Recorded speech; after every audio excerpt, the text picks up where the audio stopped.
നമസ്കാരം. എല്ലാ പ്രിയ പ്രേക്ഷകർക്കും നല്ലൊരു ദിനം ആശംസിച്ചുകൊണ്ട് വാർത്തകൾ തുടങ്ങുകയാണ്. ആ വെടിവയ്പ് ട്രംപിന്റെ രാഷ്ട്രീയ ജീവിതം മാറ്റിമറിച്ചു.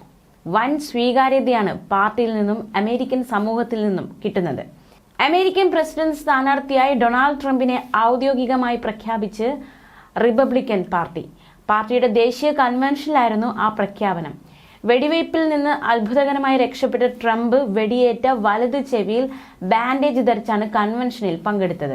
Florida governor Ron DeSantis, South Carolina മുൻ ഗവർണറും ഇന്ത്യൻ വംശജയുമായ നിക്കി ഹേലി തുടങ്ങിയ മുൻനിര നേതാക്കൾ പങ്കെടുക്കുന്ന കൺവെൻഷൻ വ്യാഴാഴ്ച അവസാനിക്കും. അതേസമയം അമേരിക്കൻ തെരഞ്ഞെടുപ്പിൽ റിപ്പബ്ലിക്കൻ പാർട്ടിയുടെ വൈസ് പ്രസിഡന്റ് സ്ഥാനാർത്ഥിയായി JD വാൻസിനെ പ്രഖ്യാപിച്ചു. സമഗ്ര കൂടിയാലോചനകൾക്ക് ശേഷമാണ് 39-കാരനായ വാൻസിനെ തിരഞ്ഞെടുത്തതെന്ന് ഡൊണാൾഡ് ട്രംപ് സാമൂഹ്യ മാധ്യമങ്ങൾ വഴി അറിയിച്ചു. രാഷ്ട്രീയ എതിരാളികൾക്കെതിരെ കടുത്ത പരാമർശങ്ങൾ നടത്തുന്ന വ്യക്തിയാണ് JD വാൻസ്. നിലവിൽ ഒഹായോ സംസ്ഥാനത്തെ പ്രതിനിധീകരിക്കുന്ന US സെനറ്ററാണ് വാൻസ്. JD വാൻസിന്റെ ഭാര്യ ഉഷ ചിലുഗുരി വാൻസ് ഇന്ത്യൻ വംശജയാണ്. നേരത്തെ ട്രംപിന്റെ കടുത്ത വിമർശകനായിരുന്നു വാൻസ്. വെടിയേറ്റ താൻ മരിച്ചു പോകുമെന്നാണ് ആദ്യം കരുതിയതെന്ന് മുൻ പ്രസിഡന്റ് ഡൊണാൾഡ് ട്രംപ് പ്രതികരിച്ചു. കൊലപാതക ശ്രമം നടന്ന് മണിക്കൂറുകൾക്ക് ശേഷം ഒരു മാധ്യമത്തിന് ആദ്യമായി നൽകിയ ഇന്റർവ്യൂവിലായിരുന്നു ട്രംപിന്റെ തുറന്നു പറച്ചിൽ. വിചിത്രമായ അനുഭവമായിരുന്നു അതെന്നും ട്രംപ് കൂട്ടിച്ചേർത്തു. ഇപ്പോൾ താൻ ഇവിടെ ഇരിക്കേണ്ട ആളല്ലെന്നും മരിച്ചു പോയിട്ടുണ്ടാകുമായിരുന്നുവെന്നും ട്രംപ് പറയുന്നു.